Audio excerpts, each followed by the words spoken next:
Good evening, beautiful people. Happy Tuesday, y'all. Listen, you already know why I'm here, what I came to do. Drop something in your evening. I can't even say day because, it's pretty much over. But yes, drop something in your evening that I pray blesses, encourages you in some way, shape, or form. So, if you notice, the first 5 seconds of this video, this picture, you couldn't see me, but this picture was in front of me. The way that I was seeing it and I was recording, this picture was in front of me. I didn't move. I did not switch. But now, the picture is behind me.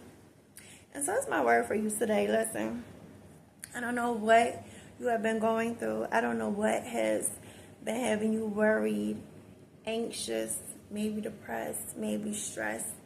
Whatever it is, listen.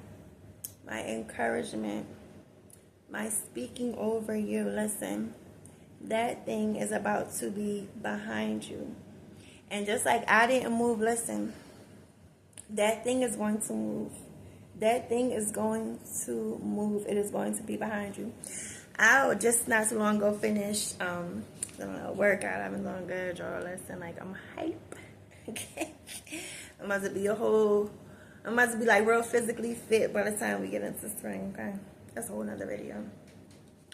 But yeah, so I was reading some of my Joyce Meyer's Battlefield of Mind.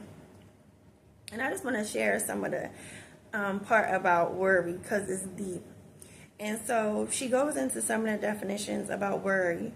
And it says to feel uneasy or troubled, to cause to feel anxious, distressed, or troubled, a source of nagging concern, to torment oneself with disturbing thoughts.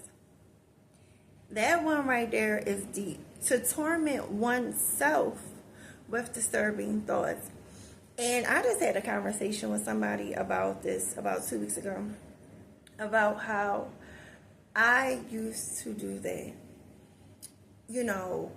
Something unpleasant would happen, something that hurt me would happen, just whatever, something not good, right?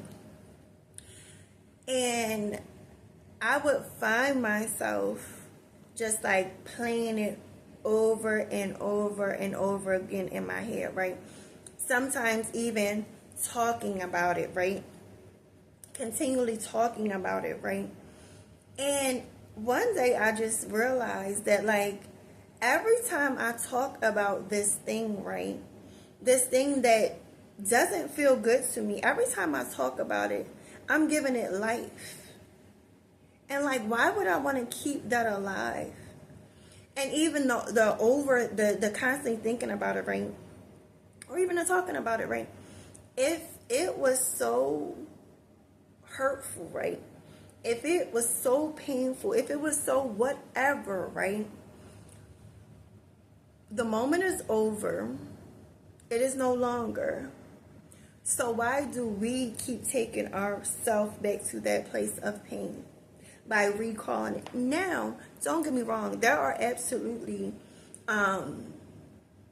there's a time and a place. So if you're in therapy, something like that, then yes, that's not what we're talking about. But I'm talking about, like I said, the just unnecessarily bringing up, or if you are talking about it in a way that, because sometimes it does feel good to get it out and to your safe place, right? If you have somebody that is a safe place for you. But like I said, that, like it says, worry, the tormenting ourselves with it, right? With that disturbing thing, with those disturbing thoughts. So she goes on to say, worry is definitely an attack from Satan upon the mind, because there are certain things the believer is instructed to do with his mind, and the enemy wants to make sure they are never done. So the devil attempts to keep the mental arena busy enough with the wrong kinds of thinking so that the mind never gets around to being used for the purpose for which God designed it.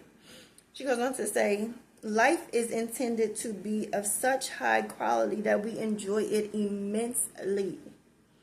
She said, in John 10:10, Jesus said, the thief comes only in order to steal and to kill and to destroy. I came that they may have and enjoy life and have it in abundance to the full till it overflows. flows. Listen, we are done being robbed of our sanity, right? In our mind. We are done being distracted by what was, like, we are not giving anything negative any more power, any more play. So yes, whatever it is, and it's not to take anything, like, I never want to take anything that anybody is going through lightly, right? But understand this and believe wholeheartedly that God is bigger. And so whatever it is, listen, like Philippians 4:6 says, listen, be worried about or anxious for nothing. Tell God what you need, pray, and thank Him for all that He's done. And I'm going to say all He's going to do. Like, listen, speak those things that aren't as if they were. And again, whatever it is, listen, it's about to be behind you. I love you. God loves you more. Be encouraged. Do not forget to love up on somebody. Because even I remember Joyce, years ago, I heard her say, when we're going through a hard time or we're just, whatever, right? Sometimes you're just not feeling it within yourself for whatever reason. And she was like, how serving others, right? Doing something for somebody else when you're going through a hard time or when you're going through a tough time within yourself. Because what that does is it gets your mind off of yourself and whatever it is you're going through. And it gives you a beautiful distraction. And trust me, I tried it. It definitely works. Like, it does not just give you a beautiful distraction in like a fronting way, but it really does like activate joy with you. It really does activate, like, it just does something. It does something. So if you've been having a hard time, figure out, you know what? I'm going through a hard time. But God, who is somebody that I can be a blessing to? And watch it bless you.